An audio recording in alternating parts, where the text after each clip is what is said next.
RPN. RPN. Radio Philippines Network. Radio Philippines Network. DX 693 kHz. Ang inyong Radyo Ronda sa syudad sa mga kampiyon. Live to the world, pinaagi sa FB page, karon mag-download na. Pinaagi sa Google Play o Apple Store, YouTube o Twitter. Alang sa mas ipakuskan ng mga balita, komentaryo, kasayuran o kalingawan.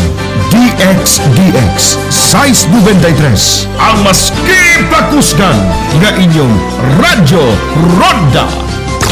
This station is now the ultimate power in the universe. Of an ambitious nationwide vaccination drive. The program kicked off amid the new coronavirus variant that is threatening pandemic response efforts across the globe. We'll tell you what else you need to know about Omicron.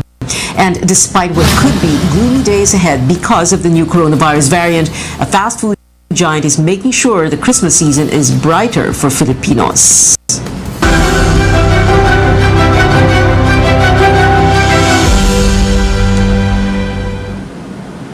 Hundreds of thousands of Filipinos across the country got their COVID-19 vaccines and booster shots as the government wraps up day one of the national vaccination drive. The goal is to administer vaccines to 3 million people daily, every day until Wednesday. Now that is down from the initial target of 15 million. Vaccines are Carlito Galvez cites logistical and manpower problems, including the lack of vaccinators and syringes for Pfizer's COVID-19 vaccine in some local governments for the adjusted target.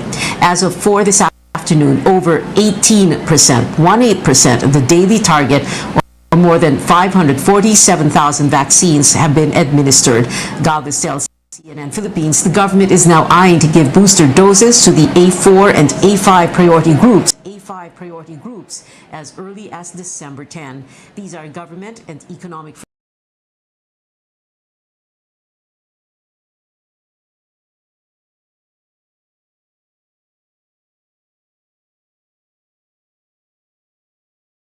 frontliners, as well as indigent Filipinos who have completed their COVID-19 shots within the last 6 months. Kasi nakita namin na we have more than enough vaccines already. We have 61 million in our warehouses and 38 million already deployed at the different warehouses ng provinces at saka ng mga regions and also municipalities and cities. And we want to make use of this. So how was the first day of this massive vaccination drive? President Duterte visited one of the inoculation sites in the Calabarzon region to check the situation for himself. Caroline Bonquin filed this report from Antipolo, Rizal. We are now in a vaccination site at a mall in Antipolo City, Rizal Province. And much like all of the other vaccination sites nationwide, they're trying to get more vaccinees until Wednesday. And most of those coming in this Monday are adolescents, and they're accepting even those who live in another city or municipality. The national government is paying attention to Calabarzon and Central Luzon despite having over 60% vaccine coverage. Health officials explain these areas have the most number of unvaccinated individuals nationwide in terms of population. DOH Calabarzon's target is to inoculate 3 million people in 3 days. That's already a third of the 9 million nationwide target this vaccination day. This past weeks, around 300,000 people were inoculated in Calabarzon alone, so local governments need to triple that number. With this massive vaccination drive, President Rodrigo Duterte says 54 million Filipinos will be fully vaccinated by year-end. That's 70% of the 70% target adult population, plus 80% of minors aged 12 to 17. That's around 10 million teenagers. The government also aims to complete the provision of booster shots for eligible health workers, senior citizens, and immunocompromised individuals. That is, if everything goes according to plan. But as of Monday, several local governments are still facing dilemmas, not only in logistics, but also in convincing those who are still hesitant or still have a preferred vaccine brand to get inoculated. Caroline Bonquin, CNN Philippines. While many people here in Metro Manila and nearby provinces trooped to vaccination sites, local officials in far-flung areas had to go door-to-door to administer COVID-19 shots. Our George Quiles joins us live from Quezon Province. George? Well, Pia, we're here in Alabat Town. This is an island municipality in the eastern side of Quezon Province. And the health officials here are generally satisfied. They're happy about the turnout on the first day of the national vaccination drive, except for this farthest barangay where officials had to go house to house to convince people to get inoculated. Residents of Barangay Camagong in the island municipality of Alabat flocked to their multipurpose hall on the first day of the national vaccination drive. Among them, 63-year-old Erwin Valera. At his age, he still works as a construction worker. He said the 3-day event was his chance to get extra protection against a deadly virus. Gayak ko ho na talagang magpabakuna nung una. Dahil nga lamang, abala ko sa trabaho, ngayon lang ako nagkaroon ng magandang pagkakataon, kaya ngayon lang po ako nakapagpabakuna. But Valera needs to wait a bit longer. His vaccination was deferred because of his high blood pressure. Okay lang naman ho. Wala naman po ako nararamdaman na kumbaga pagkahilo kung ano po man, wala pa naman ho. If the vaccination in Barangay Camagong was a hit, it's a different scenario in the town's farthest barangay, Villanorte. Barangay officials had to go house to house to convince the residents to get vaccinated. Napansin namin, pati yung mga farmers, mga fishermen, mga kalalakihan, nagpa-vaccinate sila. Ano sila, gusto nila na sila pinupuntahan. So sadyain mo talaga? Oo, kaysa yung dito sila pupunta sa bayan. So far, among the nearly 17,000 eligible population, more than half have already received at least one dose of COVID-19 vaccine. Hindi naman kami ganong nahihirapan dahil sabi ko nga, yung statistics namin ikumpara mo sa ibang bayan, mas pataas kami. Quezon Province so far has the lowest number of fully vaccinated residents among provinces in Calabarzon at 26%. That's based on the Health Department's data as of November 26. In today's vaccination, the local government used AstraZeneca doses that are set to expire tomorrow. As of now, we have yet to get an update whether all those 200 doses or so were administered today. Otherwise, they will be just part of the government's vaccine wastage. Back to you. George, you said the vaccines used today will expire tomorrow. When did the local government there receive these vaccines?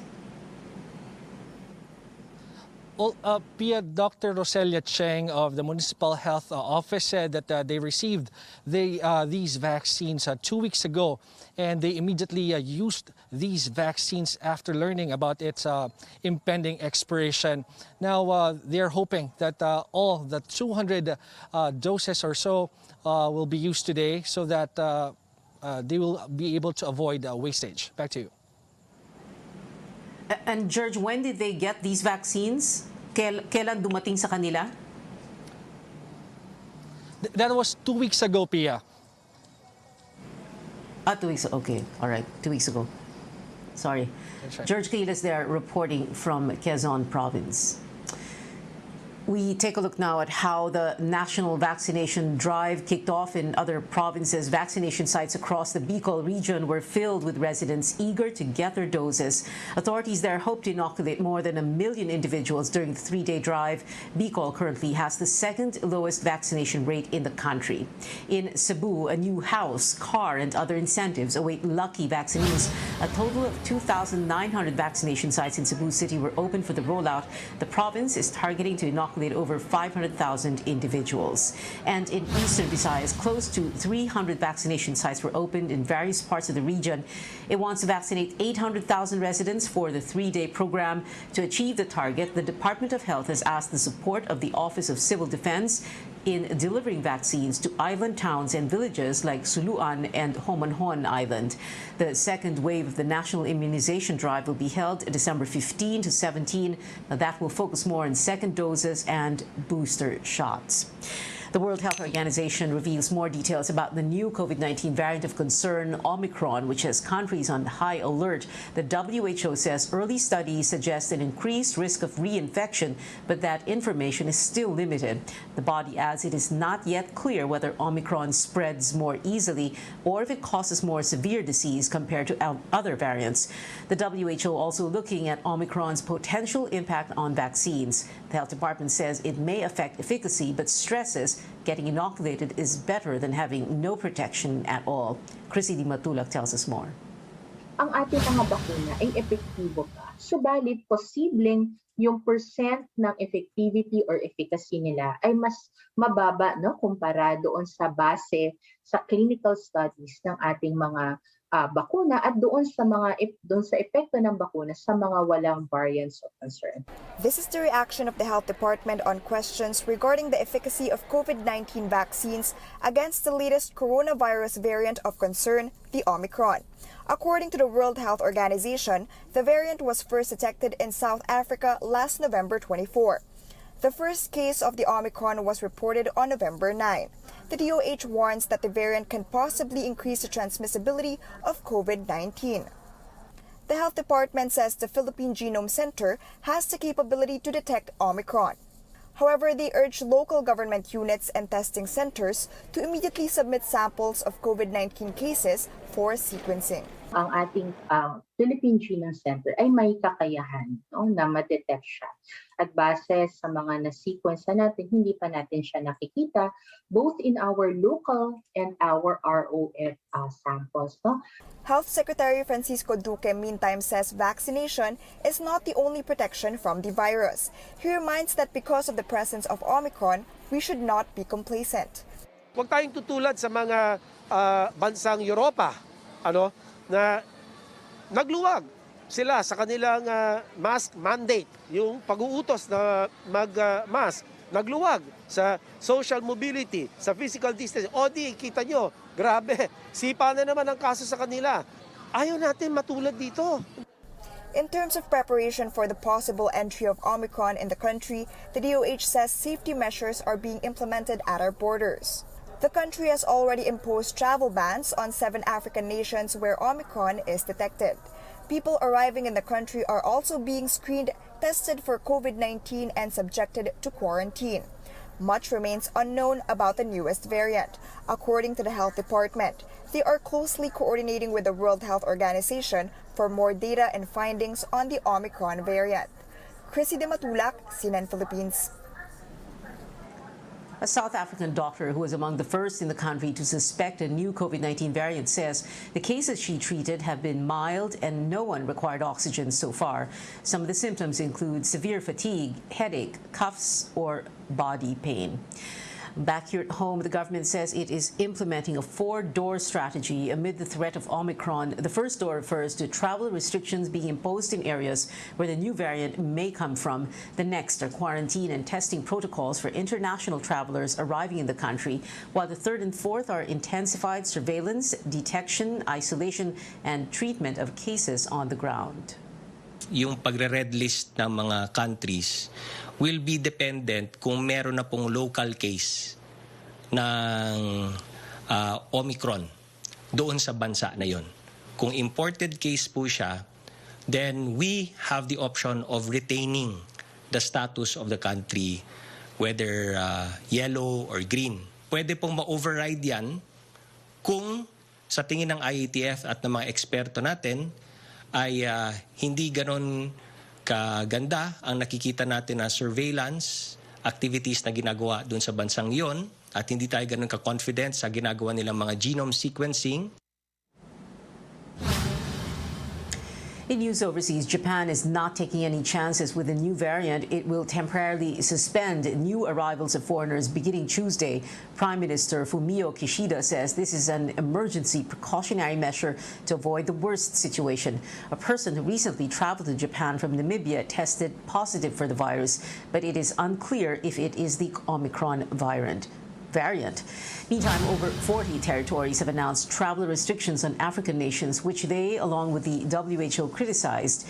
The WHO says travel bans that target Africa only attack global solidarity, as the variant has also been detected in other regions. It adds South Africa should be commended for its transparency and speed in informing countries about Omicron. Coming up on Newsnight, Farmly executives Lincoln Ong and Mohit Dargani are transferred to the Pasay City Jail. And McDonald's lights up the holiday season by taking their customers on a magical ride. Stay tuned.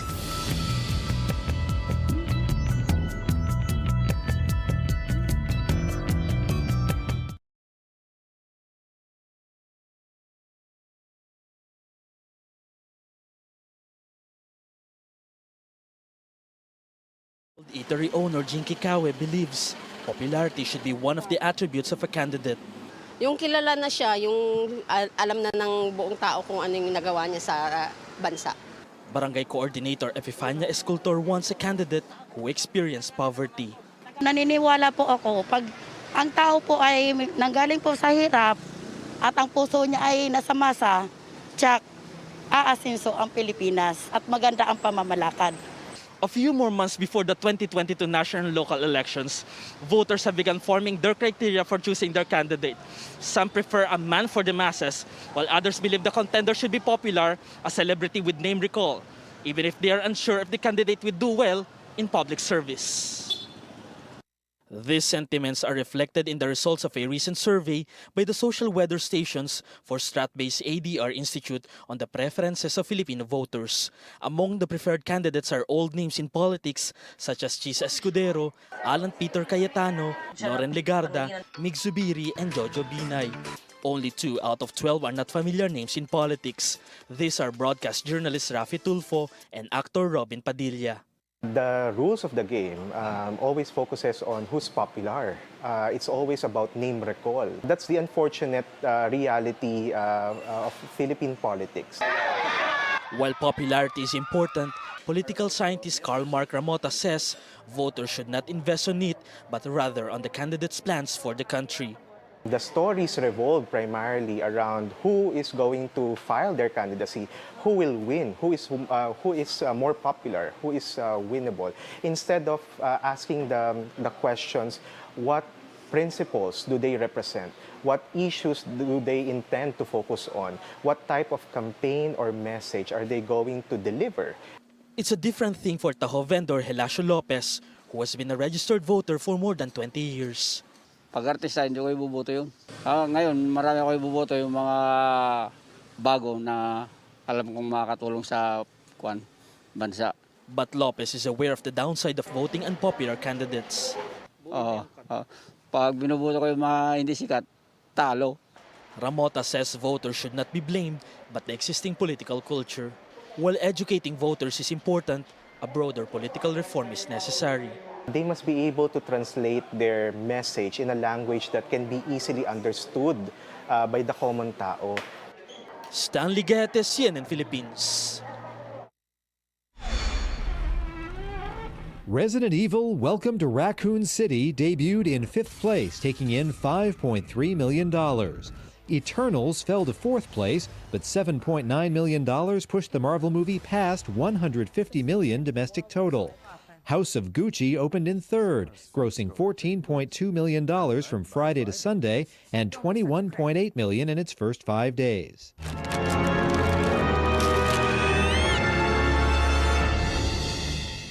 Ghostbusters Afterlife lost the title in its sophomore weekend, though $24.5 million gave it a 10-day domestic total of $88 million.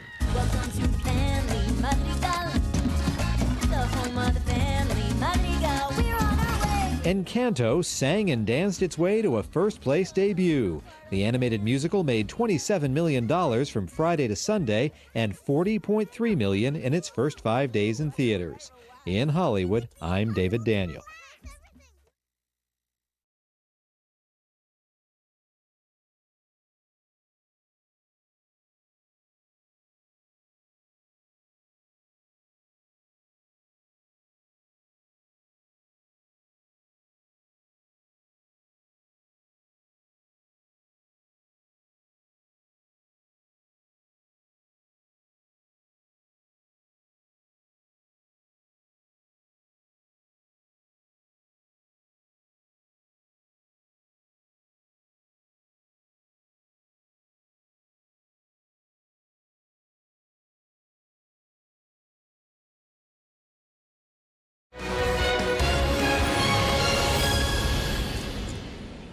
Welcome back to Newsnight, where we go above and beyond the headlines. The country records the lowest number of new infections today in more than 16 months.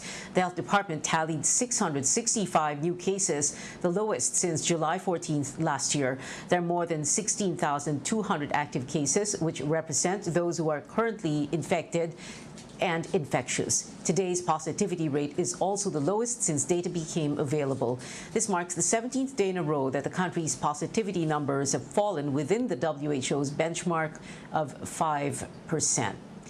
Two executives of the controversial government supplier Pharmally Pharmaceutical, now detained at the Pasay City Jail, Lincoln Ong and Mohit Dargani, were transferred there this afternoon over their refusal to submit documents needed for the Senate Blue Ribbon Committee's probe into their company. Our Amor Santos tells us more. After being detained in the Senate, Pharmally executives Mohit Dargani and Lincoln Ong are now here at the Pasay City Jail. They will join more than 1,000 inmates in this facility that has a 1,000% congestion rate. Prior to the transfer, Dargani and Ong had a medical checkup at the Senate. Their antigen tests were negative for COVID-19. They were also given time to talk with their lawyer and family members. Dargani's mother visited him at the Senate, while Ong's wife came with him all the way to the Pasay City Jail. She asked for privacy. Attorney Don Kapunan says it was his client's decision not to submit the financial documents sought by senators. Lawmakers believe this will shed light on Pharmally's alleged anomalous transactions with government for the supply of medical goods amid the pandemic. But Pharmally officials say the senators should have filed charges instead of dragging the Senate inquiry. I think they have come to that point already na wala na, nothing to lose na sila eh. Kumbaga, this is the worst that could possibly happen to them. So I think it was a conscious effort that they made, as I've said, not to reveal the documents. Kapunan says even if Dargani and Ong would attend the next Senate hearings, they decided to no longer give material information, invoking their right against self-incrimination. Another lawyer, Ferdinand Topacio, says he's now preparing to file cases against senators, but he did not elaborate. They already filed petitions with the Supreme Court. Senate Blue Ribbon Committee Chairman Richard Gordon says the Pharmally officials' continuous lying and refusal to answer questions truthfully and forthrightly have crossed the line. He says their transfer to the Pasay City Jail is also to protect the Senate as an institution, which has the power to cite uncooperative resource persons in contempt and send them to jail. Another Pharmally official, Mohit's sister Twinkle Dargani, will remain detained in the Senate in consideration of her mental health. Amor Santos, CNN Philippines.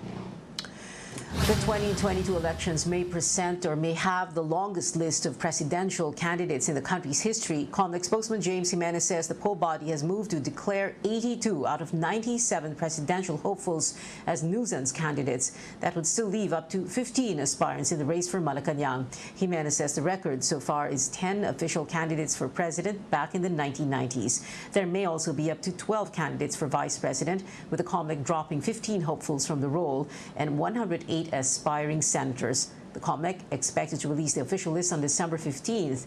Meanwhile, the poll body is preparing to hold mock elections exactly a month from now. The dry run will cover 34 precincts in Metro Manila, Davao del Sur, Isabela, and Albay, among others. Ito na yung end-to-end demonstration ng buong proseso, and iti-testing din gaano ka-accurate, gaano katama at gaano ka-secure yung proseso. Nasusubukan din yung pag-transmit from the precinct level to the City Municipal Board of Canvassers, and sa CCS part from the City or Municipal Canvassers to the Provincial Board of Canvassers up to the National Board of Canvassers, including the 3 servers. The COMELEC says only up to 10 voters may cast their ballot at a time, except in classrooms and voting areas with bigger space. Over 65 million Filipinos may vote on May 9, 2022. The Armed Forces Chief of Staff speaks up on China's recent actions in the West Philippine Sea. In my exclusive interview on a CNN special presentation, the Generals 2.0, General Andres Centino says the country's vintage warship in Ayungin Shoal will stay. We are not moving LT-57 or the BRP Sierra Madre. It has been there since 1999. It is a permanent government post manned by our personnel from the AFP. And it is there as a haven for our fishermen who would go to the shoal, and it is used as a monitoring station also for safety at sea. And it is there for us to assert our sovereign rights, considering that it is within our exclusive economic zone. The use of the water cannon cannot be considered as an armed attack. It is normally used for fire extinguishing. So we leave it at that. But if you ask what is happening when Coast Guard patrols the seas, we have never seen any incident that happened with Coast Guard vessels. Catch the full interview with Centino, as well as the PNP Chief, the Philippine Coast Guard Commandant, and the Drug Enforcement Agency Director General on The Generals 2.0, airing December 5, Sunday, 8 p.m. Up next on Newsnight, this fast food giant is taking Christmas lights to another level to give customers some holiday cheer. We take a look after the break.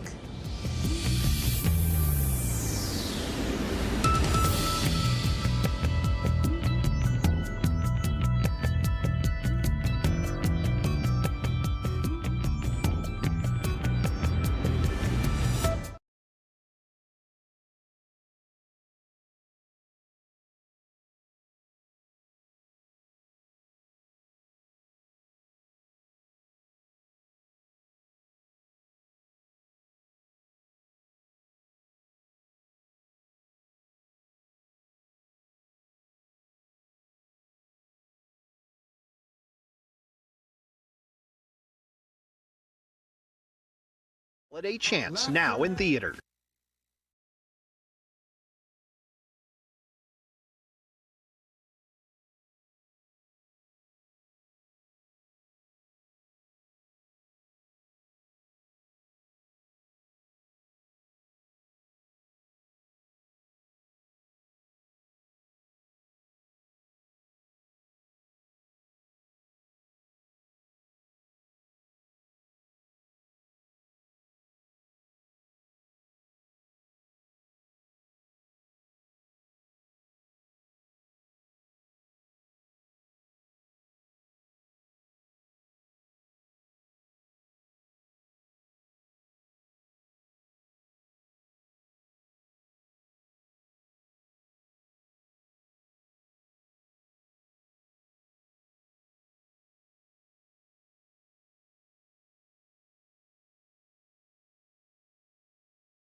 With only a few weeks before Christmas, there's no question that the holiday season is upon us. But one company is revving its Christmas spirit into high gear by taking its customers on quite a magical ride. Our Sam Sadwani joins us live from McDonald's McKinley West branch in Taguig. Sam?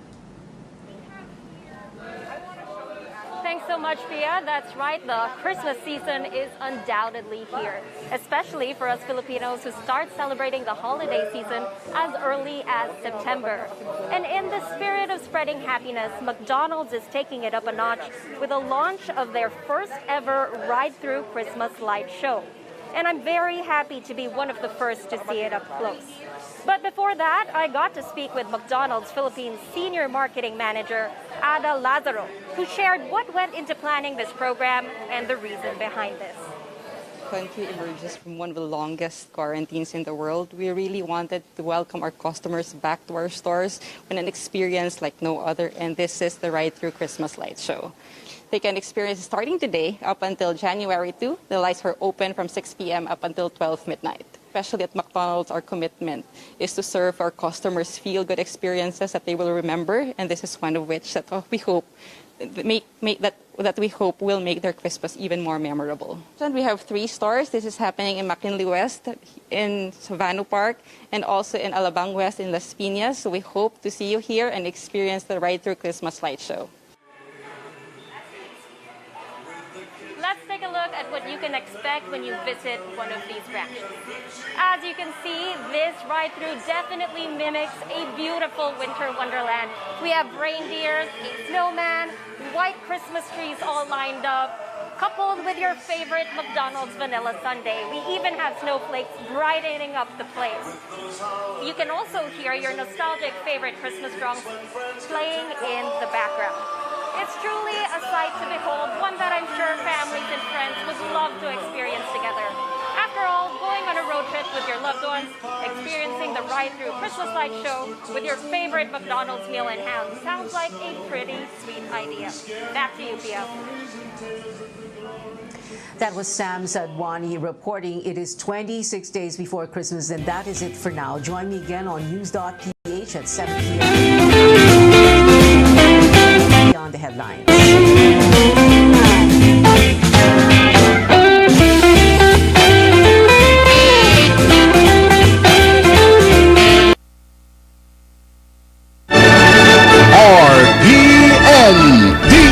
DX General Santos. Mga balita sa Kapitolyo sa Sarangani. Online activities sa 29th Foundation Anniversary ug 19th Monato Festival sa Sarangani Province masaksihan karon ng Domingo, Nobyembre 28 hangtod Nobyembre 30. Monato Queen Beyond Beauty ug Monato Film Festival pinasahi nga nidungag sa aktibidad. Laing virtual activities na usab ang masaksihan sa mga taga Sarangani Province ug mga mulantaway sa pagsaulog sa kasumaran sa kamugnaan sa probinsya sa Sarangani karon ng adlaw nga Domingo, Nobyembre 28 hangtod Nobyembre 30, tulog ka adlaw. Bawal pa man ang panagtapok sa libuan ka mga tao, apan dili kapugngan ang selebrasyon gumikan sa daghang grasya ug panalangin nga anga ipasalamat sa kahitasan. Gikan sa pagkasiparar tuig 1992, panahon nila Congressman James Chongbian o Gobernadora Priscilla Chongbian, mga apuhan ni Governor Steve Chongbian Sulon. Nihaom ang tema karong tuiga nga kulturang matatag tungod nagpabiling ligon ang panagiusa o pagtinabangay sa katawhang sarangan aron asdangan ang nagpadayon nga pandemya o mga hagit sa padayong kalambuan. Dinha sa mga laptop, computer o Android cellphone, maabrihan ang Facebook page sa Monato Festival. Taga-adlaw daghang papremyo ang ipanghatag, mga aktibidad sama sa quiz Monato, Monato Pakulo o Kahot Monato. Sigon ni Ms. Langlang Purisima, ang Provincial Tourism Officer, mudungag sa atraksyon sa Monato Festival karong tuiga, ang Monato Queen Beyond Beauty o ang Monato Film Festival. Tagaan o gigayon ang mga local film filmmaker gikan sa bisan asang parte sa Pilipinas nga makamugna og mga pelikula kabahin sa Sarangani Province alayon sa tema nga kulturang matatag. Samtang pre-recorded, girecord ng daan ang mga aktibidad sa Monatoquin aron masiguro nga walay mahitabo nga panagtapok sa mga hilig musudong sa pagrampa sa mga maanyag nga batanong kababaihan sa Sarangani Province. Pearl of Sarangani ang original nga paindigay sa kagwapa o kautukan sa Monato Festival apan gumikan sa pandemya. Namugna ang kompetisyon nga Monato Queen Beyond Beauty. Matigayon gabi sa Nobyembre 30. Dili lang kaanyag ang basihan kundili ang mga advokasya sa mga kandidata kung unsa ang ilang natabang sa ilang tagsa-tagsa ka komunidad dungan sa pagpaila pa sa mga tourism spots nga anaa sa ilang munisipyo. Sugdan alas 6 sa gabi, Domingo, Nobyembre 28, ang opening show. Ang Monato Film Festival ipasundayag adlaw nga Lunes, Nobyembre 29 ug Martes, Nobyembre 30, alas 9 sa buntag, paingon alas 12 sa udto. Gabi sa Nobyembre 29, adunay kalingawan ang mga empleyado sa gobyerno entero Sarangani. Gitawag nga Sarangani Got Talent. Aduna po'y Monato Talks and Monato Virtual Museum. Hisgutan duha ka gabi sa Monato Talks and Monato Virtual Museum ang mga kalambuan sa kultura ug tribo. Makita usab ang mga kasuotan sa mga tribo sa Sarangani nga gitipigan sa cultural community sulod na sa sobra usa ka gatos ka tuig. Ang tinuig nga Jesus Reign celebration ang mo'y mopatapos sa kasaulugan sa Monato Festival 2021. Subling ihalad ngadto sa Ginoo ang probinsya sa Sarangani ug entero Pilipinas aron padayon kining ipalayo sa katalagman. Inay padayong ibubo ang mga grasya sa kalangitan. Ang selebrasyon sa Jesus Reigns ang gipangunayan sa kanunay nila Governor Solon o kapika sa kinabuhi nini na si Ma'am Michelle Lopez Solon. Sa dakong pagsuporta nila Senador Manny o Congressman Roel Pacquiao, Vice Governor Elmer de Peralta, board members, mga mayores, o uban pang municipal, barangay, o sitio purok officials, o halos tanang religious group sa Sarangani o Jensan. Diya si Governor Steve Chongbian Solon. Invite your family and friends to grab their phones, tablets, and laptops all together. Let us witness Monato events and activities via our Monato Facebook page from today up till the 30th of November. Kulturang matatag, mauni ang tema nato o ginaawhag ko kamutanan sa pag-uban kanamo sa kining selebrasyon. Mga balita sa Kapitolyo sa Sarangani. Radio Philippines Network. Radio Philippines Network. DX General Santos. DX General Santos. Una sa balita. Una sa balita. Balita. Musika o kalingawan. Mas tulong pinalakas. Radyo.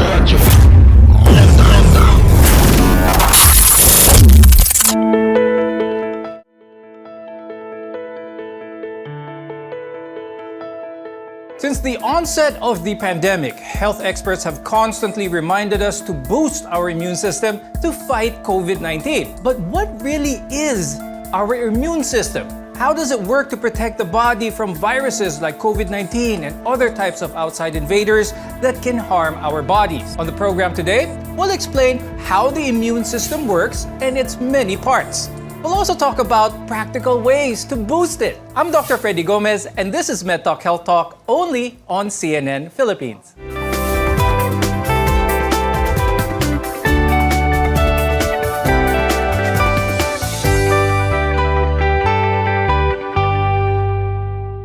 The role of the immune system is to protect us from infection, but there's a lot more to it. The immune system is made up of a wide network of cells, tissues, and organs, and each play a unique role in keeping us healthy. Let's welcome Dr. Paulo Miguel Borja. He's an internal medicine specialist from the Asian Hospital and Medical Center. Also with us is Dr. Cristina Ignacio Alberto, who is a pediatrician and community doctor at Health Index Medical Clinic. We've mentioned that the immune system protects us from foreign invaders that can cause infections like viruses as well as bacteria. I'll start the discussion with Dr. Paulo. How does our immune system work? Yun lang yung simpleng tanong. Ano? Could you tell us more about this process? So your immune system is a complex network of cells, tissues, and organs. Together, they help the body fight infections and other diseases. When germs such as bacteria or viruses invade your body, they attack and multiply. So this is called an infection. The infection causes the disease that makes you sick, and your immune system protects you from the disease by fighting off these germs or these invaders. Doc Paulo, on the flip side, on the other side, what happens to a person when the immune system isn't working properly naman? So there can be a lot of reasons why your immune system will not work properly. Of course, the more common cause is what we call an immunocompromised state. So these are individuals with conditions that would impair their immune system or their ability of their body to combat infections. So, particularly those who have cancer or malignancy, they're part of those patients who have an immunocompromised state. Post-transplant patients also fall under this category. Those with certain genetic disorders fall under this as well. Those who are taking immunosuppressive medications, such as high-dose steroids, and patients with AIDS, of course, they are considered to have an immunocompromised state. No? More commonly for our audience, so diabetics and actually the elderly, they can also be considered to be immunocompromised. So what happens when you're immunocompromised is that your body's natural or innate ability to fight off infections is impaired. So in short, your natural defenses are low, making you more prone to infections, making you more likely to get sick. And if ever that you do get sick, you will get sick longer if you are immunocompromised. Now that we've established the importance of having a strong and robust immune system, there are things that we may do every day that can weaken this. And it's important that our viewers know this because there are some habits that we do every day that may weaken our immune system. Doc Tina, what are some of these factors that can negatively impact our immune system? Number one, your diet, no, and your lifestyle. That's very important. So if you're taking in, you have a poor diet, of course, that is lacking in vitamins, zinc, and essential minerals, of course, your immune system will go down. Kasi importante po yan in regulating our immune system. Lack of sunlight exposure, because sunlight is very important in regulating the immune system. Tapos yung sedentary lifestyle, no, it also contributes to the weakening of the immune system. Of course, poor hygiene can expose us to a lot of germs, and that can also decrease the immune system. Lack of sleep, that's why it is very important to get enough sleep every day. So those are some of the factors that can also weaken the immune system. Ngayon, Doc Tina, how can what we eat, yung kinakain natin, how can that impact our body's natural defense? If you have micronutrient deficiency, that will decrease your immune system kasi importante po yan in regulating the immune system. Kaya we always emphasize the importance of a healthy, balanced diet. And of course, we also should avoid taking in too much junk foods kasi this can contribute to obesity and which also can cause metabolic syndrome, which can also decrease our immune system. Doc Tina, how can we make sure that our immune system stays healthy ngayon na siyempre pandemic, maraming anxious, maraming kulang sa tulog, pero we want to still make sure that the immune system is still strong? We recommend 7 to 8 hours of sleep for both adults and children. And of course, you have to have a fit mental health. So how do we do it?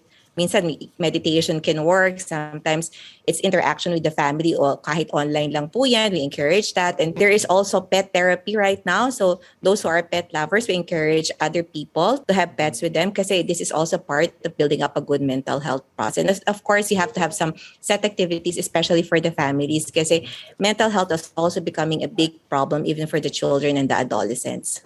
Okay. Now, other infections like the flu virus or even measles can also weaken our immune system. And this is why flu vaccines and other vaccines as well are available and they are key in our protection. Doc Tina, tell us more about this, especially vaccines for preventable diseases. Vaccines are very important in preventing many types of diseases, okay? And most of these diseases are both deadly, fatal, and can cause severe lifetime disability. So what the vaccines do is to protect us from upcoming infections, okay? So in our immune system, we have the adaptive and the innate immune system. Pag sinabi natin innate, these are inborn immunity. When we say adaptive, this helps us adapt to incoming infections. That's what our vaccines do. So vaccines help by introducing controlled amount of viruses, bacteria in our body, which can help us mount the bacteria or viruses na natural na pupunta sa katawan natin. To protect our bodies from infection, many cells, organs, and tissues have to work together. Doc Paulo, let's briefly go over some of the different or the most important parts of the immune system para sa mga viewers natin. So that includes your skin, which can help prevent the germs from getting into your body, your mucous membranes, which are moist, inner linings, such as your organs, body cavities. All of these are also part of your immune system, actually. White blood cells, which you usually hear from your complete blood count or your CBCs, they're actually a very important and vital part of your immune system. And other organs and tissues in the lymph system, such as your thymus, spleen, tonsils, which you thought before really didn't have any function, they're actually functioning as part of your immune system. So how does it work exactly? So your immune system defends your body against substances that it sees as harmful or foreign. So these substances are called antigens. So they may be germs, such as I mentioned, such as bacteria, viruses. They can be chemicals or toxins. And even up to a certain point, even sunburn or radiation can also be antigens as well. When it comes to the immune system, a lot of people may think that antibodies are the key. Pero ang antibodies lang bang importante pagdating sa immune system, Doc Paulo? The antibodies are actually the terminal or the final product from a well-working immune system.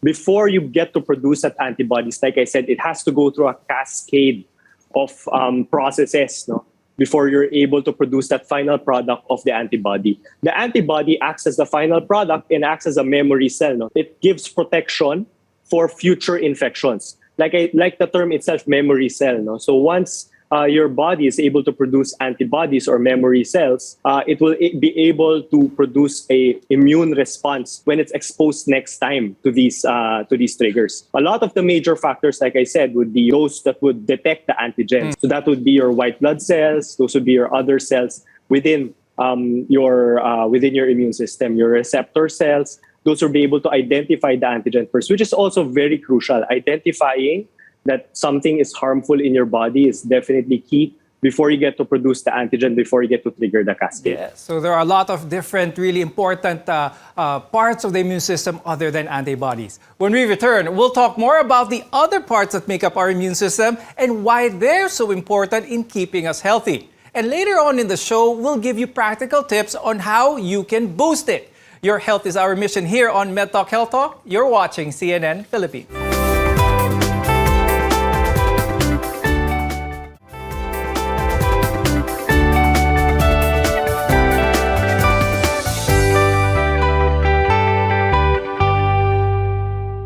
I'm Dr. Freddy Gomez and welcome back to MedTalk Health Talk, your partner in healthcare. Doc Tina, let's talk about the role of the bone marrow in our immune system. Okay, the bone marrow is where your lymphocytes, all your white cells are produced. Okay, your neutrophils, everything. So, ang bone marrow po, yan yung nasa loob ng ating mga bones. Okay, there are red bone marrow and the yellow bone marrow. Ito po yung tinatawag nating bulalo in Tagalog. Okay, so napaka-importante po niyan because this is where the stem cells arises. The stem cells is where all other cells arises. Yung ating mga white blood cells, ang ating red blood cells, and ating platelets. So, when we talk about infection, the most important part will be the white blood cells kasi they are the ones who fight off infections and invaders in our body. Now, aside from that, the skin also, as mentioned earlier, is our first line of defense against infection. Doc Paulo, you touched on this earlier. No? How does it prevent germs from entering our bodies at bakit napaka-importante na alagaan natin ang ating balat? A lot of us would just think that skin is just skin, just one layer of skin. Actually, no. It has a lot of layers, your epidermis, dermis, and a lot of layers underneath that. No? So all of these function as part of your immune system. So you have there your other cells, keratinocytes, macrophages, as I mentioned earlier, neutrophils, like I said, are there as well. So skin acts as a first line of defense. So skin against protecting invading organisms. So aside from being a physical barrier or that level of protection, the skin as an organ can also produce an adaptive response to protect the body against, for example, ultraviolet radiation, sunburns, which can expose or damage the skin and then let the viruses and bacteria in. When they think of bacteria, you would usually think of harmful organisms that enter our body. Actually, we have a lot of good bacteria too, especially in our gut, in other parts of our body as well, and they're essential in keeping our immune system robust. Doc Paulo, can you explain this? Could you talk about this a little bit further? It actually becomes sort of like a vaccine effect for the body. it triggers a response, first of all, with your immune system. So it can trigger antibodies that can be protective to something more serious or more damaging. Some bacteria can really be more toxic than others. No? Not all bacteria are the same. Second, these good bacteria will actually colonize or actually live inside your body. No? And that's not actually a bad thing, no, because space in your body is also limited. No? So if there's good bacteria residing in the lining of some organs, good bacteria meaning they're harmless, they're not really causing any disease, any infection, any active infection in your body, then that's actually a good thing because the bad bacteria will have will run out of places to live or colonize into as long as that good bacteria is there and as long as their colonies are intact. Autoimmune disorders are commonly known to affect our immune system, and there are dozens of autoimmune disorders today, like rheumatoid arthritis and even type 1 diabetes. Now, Doc Tina, let's give our viewers an idea on how autoimmune disorders are and how disruptive they are to a person's immune system. And what should our viewers know about this? Autoimmune, from the word itself, meaning auto, yourself, is a dysfunction of the immune system. So your antibodies, your white blood cells, instead of attacking a foreign body, it attacks itself. So the brain can be affected, the eyes, the lungs, the heart. So this is what autoimmune dysfunction is all about. So it's the body destroying its own self. So one of the more popular examples, your lupus, your rheumatoid arthritis, your HSP, and of course, very common po, diabetes is one of the autoimmune diseases. Okay? So what happens, yun nga po sinasabi natin, our own immune system destroying our own bodies. Other conditions that may disrupt someone's immune system that is very common, especially here in the Philippines, are allergies. Now, a lot of people may suffer from allergies. Some people may not be quite sure why they have a certain response when they're exposed to certain allergens. Doc Paolo, can you explain the relationship between allergies and our immune system? Allergic disease is one of the most common chronic health conditions globally as well. And usually it's familial or hereditary. So people with a family history of allergies have an increased risk of developing allergic diseases. No? So more common allergic diseases, that would be your allergic rhinitis, eczema, asthma is actually considered under that as well, and food allergies. No? It can range from very mild to seriously life-threatening, or what we call anaphylaxis. No? So it's best to identify triggers to your allergies or what you're allergic to. Now, for your question, in connection with the immune system, like we said, the immune system responds to foreign threats to your body. So any foreign threat that is not just for bacteria and viruses, that actually includes your allergens, allergic triggers as well. So the point is sometimes we take antihistamines to actually dampen and control, regulate your immune system again, no? Because again, these responses are heightened or exaggerated responses that can actually harm your body as well. So when it comes to certain things like this, it's more of a control that we're trying to look for rather than cure. Now, Doc Tina, now that the vaccine rollout is focusing now on the younger population, on the younger age group, what can we say about the importance of being vaccinated when it comes to kids? So COVID-19 vaccine is also recommended now for kids, and I advise parents to get it. Lalo na po yung mga parents with children who has comorbid like diabetes, bronchial asthma. It is very preventive of severe COVID infection because right now we are seeing more cases of children getting really severe COVID infection. Just like the rest of our body, our immune system needs proper nourishment, rest, and a healthy environment in order to stay strong. But how do we do it? Stay with us on MedTalk Health Talk, only on CNN Philippines.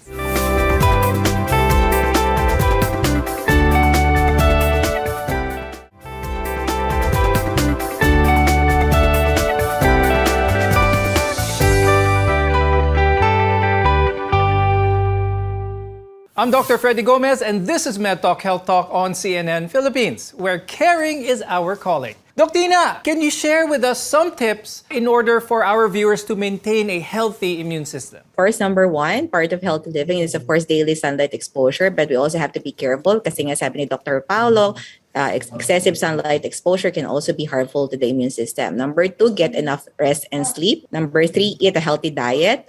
And of course, you have to have an active, healthy lifestyle. Avoid being sedentary. And of course, for some parents, it's also important to consider or to always pay importance to your mental health, because mental health also affects our immune system. Okay, your stressors can decrease your immune response to infection. Doc Paolo, when it comes to managing stress levels and all this, are supplements affecting our immune system, or are there more simpler ways to boost our own health? There are a lot of antioxidant supplements that you see, and as long as they are FDA approved and has undergone clinical trials, we definitely recommend them. No?